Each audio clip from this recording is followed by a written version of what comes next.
ఓం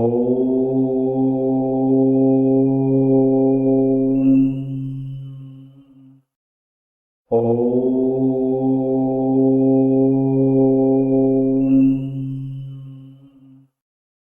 ఓం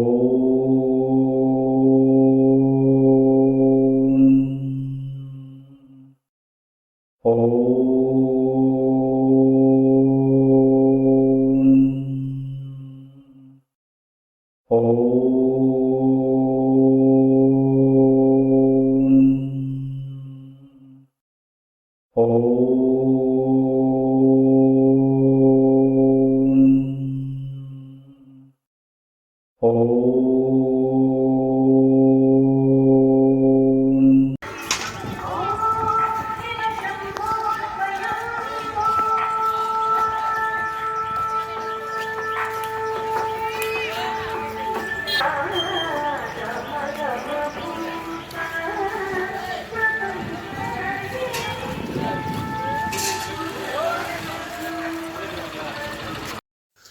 తమిళనాడులోని ప్రాచీనమైన రామేశ్వర క్షేత్రము మదురైకి 160 కిలోమీటర్ల దూరంలో ఉన్నది.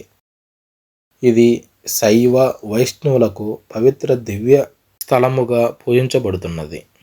పూర్వము నుండి వచ్చు ఆచారమును అనుసరించి భగవంతుని పూజించుటకు 3 లక్షణములు ఉండవలెను. అవి 1 మూర్తి, 2 స్థలము, 3 తీర్థము. శ్రీ రామేశ్వరం నందు ఈ 3 కలవు.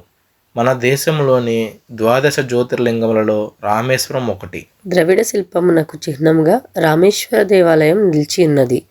ద్వీపము యొక్క సముద్ర తీరమున 3 మండపములు అందమైన స్తంభములలో వాటిపైన చెక్కబడిన అత్యద్భుత శిల్పములతో అసలుగా విరాజిల్లుచున్నవి. సీతారాములు ప్రతిష్ఠించిన లింగము మొదట ఒక పూరి ఇంట ఉండేది. ఇప్పటి దేవాలయము శతాబ్దముల తరబడి కాలక్రమేణా భక్తుల ఆదరాభిమానములచే నిర్మింపబడినది. క్రమ బహు విస్తీర్ణమైన గర్భగుడిని కట్టించినట్లు చరిత్ర వల్ల తెలియచున్నది. లోక ప్రఖ్యాతి వహించిన మండపములు, దేవాలయ కట్టడములు రామనాథపుర పరిపాలకులు సేతుపతులచే నిర్మించబడినది. 12వ శతాబ్దంలో ఈ దేవాలయ నిర్మాణమునకు ముఖ్యులైన వారు ఉదయన్ సేతుపతి, తిరుమల సేతుపతి, రామనాథ సేతుపతి, ముత్తురాం సేతుపతి. కాశీ అందలి విశ్వేశ్వరుడు చనిపోవు వారి చెవులలో రామతారక మంత్రమును ఉచ్చరించి వారికి మోక్ష పదవినిచ్చుడని ప్రగాఢమైన నమ్మకము ప్రజలలో కలదు. రామనాథుని ప్రతిష్ఠ, పూజ శ్రీరామునచే జరుగుటచే రామేశ్వరమునకు గల ఖ్యాతి ఇనుమడించినది. శ్రీ రామనాథ స్వామికి, శ్రీ పర్వతవర్ధిని అమ్మవారికి గంగాభిషేకము చేయుటకు కోటి తీర్థమందలి జలమును ఉపయోగింతురు. గర్భగుడిలో రామలింగవారి విగ్రహమున్నది. వారి దేవేరి పర్వతవర్ధని దేవాలయమున స్వామివారి కుడివైపున ఉండుట శుభమని తలచెదరు. ఈ దేవాలయములలో శ్రీచక్రమున్నది. ప్రతి శుక్రవారము దేవిని బంగారు పల్లకిలో దేవాలయ ప్రాకారముల చుట్టూ మేళతాళములతో ఊరేగింతురు. దేవాలయమునకు 100 మీటర్ల దూరంలో సముద్రం ఉన్నది. గుడి ముఖద్వారము సముద్రమును చూచుచున్నది. ఇక్కడ నీటిని అగ్నితీర్థమని పేరు. దేవాలయపు ఆవరణలో 22 బావుల రూపంన తీర్థములున్నవి. ఈ తీర్థములన్నిట స్నానం చేసిన దేహ పరిశుభ్రత అయ్యే కాక మనస్సు కూడా పునీతమగును. ఈ తీర్థములు పవిత్రమైనవే కాక ఔషధ గుణములు కలవి. కోటి తీర్థమునందు చివరి స్నానము చేసి యాత్రికులు తమ రామేశ్వర యాత్ర పూర్తి చేసుకుందురు. మహాలక్ష్మి తీర్థము. ఆంజనేయుని గుడికి దక్షిణమున ధర్మరాజు ఇక్కడ స్నానము చేయుట వల్ల భాగ్యమును పొందెను. సావిత్రి తీర్థము. ఆంజనేయుని గుడికి పడమరగా కాశీబార్ మహారాజు శాప విముక్తుడైన స్థలము. గాయత్రి తీర్థము. ఆంజనేయ గుడికి పశ్చిమమున కాశీబార్ మహారాజు శాప విమోచనమైన చోటు. సరస్వతీ తీర్థము. ఆంజనేయుని గుడికి పటమట కాశీబార్ మహారాజు శాపము నుండి విమోచనుడైన స్థలము. సేతుమాధవ తీర్థం. 3వ మండపం వద్ద ఇచ్చట స్నానము వల్ల లక్ష్మీదేవి కటాక్షము, హృదయము పరిశుద్ధమగును. గంగమాదన తీర్థము. సేతుమాధవ గుడి వద్ద కలదు. ఇందు స్నానమాచరించిన ధన సమృద్ధి పాప పరిహారమగును. కవచ తీర్థము. సేతుమాధవ గుడి సమీపమున కలదు. ఇచ్చటి జలమున కృంకిన నరకమునకు పోవనవసరం లేదు. గవయ తీర్థము. సేతుమాధవ దేవల సమీపమున కలదు. ఇందలి నీటిలో మునిగిన కల్ప వృక్షాశ్చయ ప్రాప్తించును. నలతీర్థము సేతుమాధవ గుడి సమీపమున కలదు. ఇందలి జలస్నానము వల్ల సూర్య తేజస్సు కలిగి స్వర్గప్రాప్తి లభించును. నీలతీర్థము సేతుమాధవ గుడి సమీపము కలదు. ఇచ్చట స్నానము వల్ల సమస్త యోగ అగ్నియోగములను పొందవచ్చును. శంకర తీర్థము గుడిలోపలి మండపం వద్ద కృతజ్ఞుడైన వత్సనాభముని తన పాపమును పోగొట్టుకొనిన దివ్యస్థలము. చక్రతీర్థము దేవలం లోపల మండపం వద్ద సూర్యుని హస్తము బంగారుగా మారిన చోటు. బ్రహ్మహత్య పాతక విమోచక తీర్థము గుడి లోపల మండపంలో బ్రహ్మహత్య పాతకమునకు నివారణమగును. సూర్యతీర్థము గుడి లోపలి మండపములో ఈ తీర్థస్థానము వల్ల భూత భవిష్యత్ వర్తమానములను తెలుసుకోగల జ్ఞానమును కలిగి వారికి ఇష్టమైన లోకములను ప్రయాణించగలరు. చంద్రతీర్థము లోపలి మండప సమీపమున కలదు. భూత భవిష్యవర్తమాన జ్ఞానం కలిగి వారికి ఇష్టమైన లోకములకు పయనించగలరు. గంగా తీర్థము లోపలి మండపంలో కలదు. జ్ఞానాంగృతి రాజు ఇచట జ్ఞానవంతుడయ్యను. యమునా తీర్థము లోపలి మండప సమీపమున కలదు. జ్ఞానశ్రుతి రాజు ఇక్కడనే జ్ఞాని అయ్యను. గయాతీర్థము లోపలి మండపం వద్ద కలదు. శివతీర్థము నందీశ్వరునికి దక్షిణముగా రురుగును చక్రవర్తి శాప విముక్తుడైన స్థలము. సత్యామృత తీర్థము అమ్మవారి సన్నిధి వద్ద కలదు. రురుగును చక్రవర్తి ఇచట శాప విముక్తుడైనను. సర్వతీర్థము శ్రీరామనాథుని సన్నిధి ఎదుట కలదు. సుదర్శనుడు తవ పుట్టుకలోనున్న అంధత్వమును రోగమును ముదివిని పోగొట్టుకున్న దివ్యస్థలము. కోటి తీర్థము 1వ మండపం వద్ద కలదు. కంస సంహారం వల్ల కలిగిన పాపమును శ్రీకృష్ణుడు పోగొట్టుకున్న పుణ్యక్షేత్రము. రాముని చేత ప్రతిష్ఠింపబడి ఈశ్వరుడు కలడు కనుక రామేశ్వరమని పిలువబడ్డది. అచ్చటి భగవంతుని రామేశ్వరుడు రామలింగము రామనాథుడని పిలుతురు. లంకాధిపతి అయిన రావణుడు సీతను లంకయందుంచగా ఆమెను రక్షించుటకు శ్రీరాముడు రామేశ్వరం నుండి లంకకు వెళ్ళినట్లుగా రామాయణ ఇతిహాసము తెలుపుచున్నది. శ్రీరాముడు సముద్రదేవుని హనుమంతునికి దారి ఇమ్మని కోరెను. ఆంజనేయుడు తన వానర సైన్యము చేత పెద్ద పెద్ద బండలతో వారధి కట్టించి లంకకు మార్గము ఏర్పరచెను. రావణ బారి నుండి సీతను రాముడు విరిపించుకొని రామేశ్వరం వచ్చి తాను రావణుణ్ణి చంపిన బ్రహ్మహత్య పాతకమును పోగొట్టుమని శివుని ప్రార్థించెను. రామనాథ ప్రతిష్టకై కైలాస పర్వతం నుండి శివలింగమును తెచ్చుటకై శ్రీరాముడు హనుమంతుని పంపెను. సకాలమునకు ఆంజనేయుడు రాలేకపోయెను. అంతట సీతాదేవి ఇసుకతో లింగము తయారు చేసెను. ఆమె పవిత్ర హస్తస్పర్శచే లింగము గట్టిపడి నిలిచెను. ప్రతిష్ఠ జరిగిన తర్వాత హడావిడిగా వాయుపుత్రుడు లింగముతో వచ్చెను. అంతకు ముందరనే ఒక లింగము ప్రతిష్ఠింపబడి ఉండుట చూచి కోపోద్రిక్తుడై తన తోకతో లింగమును పెకలింపచూచెను. కాని విఫలుడాయెను. వెంటనే శ్రీరాముడు హనుమంతుని బుజ్జగించి సీతాదేవి సృష్టించిన లింగము పక్కనే హనుమంతుని లింగమును ప్రతిష్ఠించి హనుమ నీ లింగమునకే మొదట పూజా పురస్కారములు జరిపి తర్వాత రామనాథ లింగమును పూజించురు అనెను. హనుమంతుని లింగమును విశ్వలింగమనియు సీతలింగమును రామలింగమనియు పిలుతురు. గంధమాదన పర్వతము ఎత్తైన ఇసుక దిబ్బపై ఒక అంతస్తు కలది. గంధమాదన పర్వతం రామేశ్వరంనకు ఇది సుమారు 1.5 మైలు దూరంన చక్కని రోడ్డుతో నుండి రామేశ్వరం రోడ్డుతో కలుపబడినది. శ్రీరాముని పాదములు ఆ గుడి యందు కలవు. మండపంపై నుండి చూసిన శ్రీ రామేశ్వర పట్టణము ద్వీపంలోని కొన్ని భాగములు కనబడును.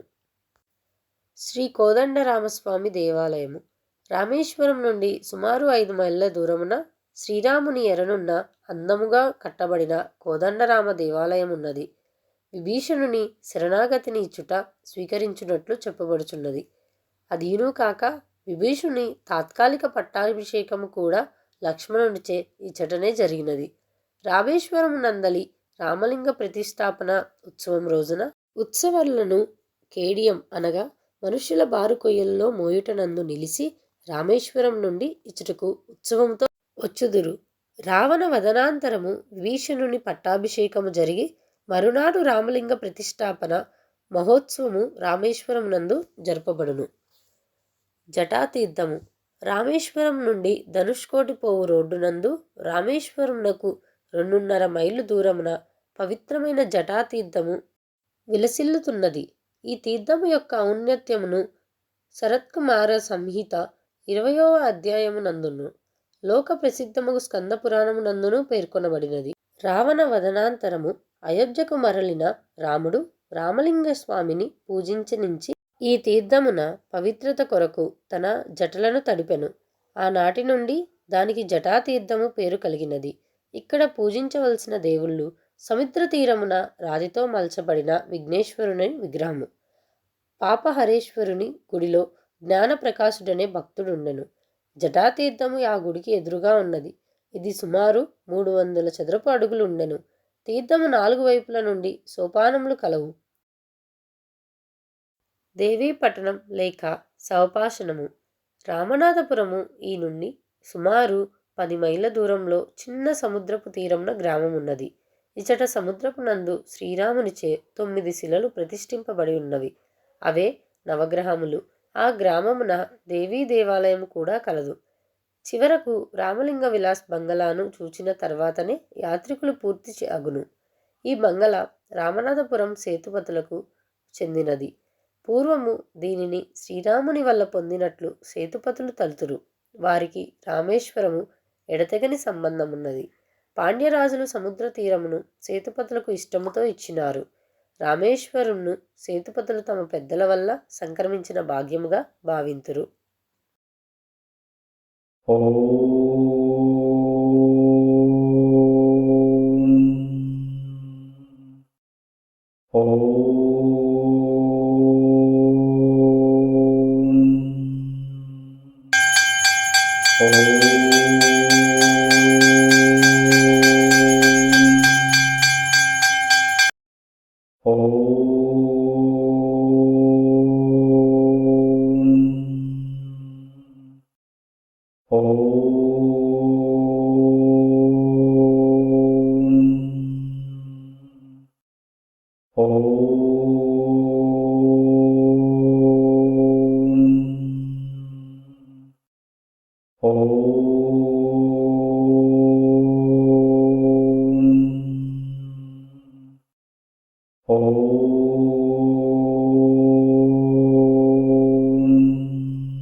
ఓం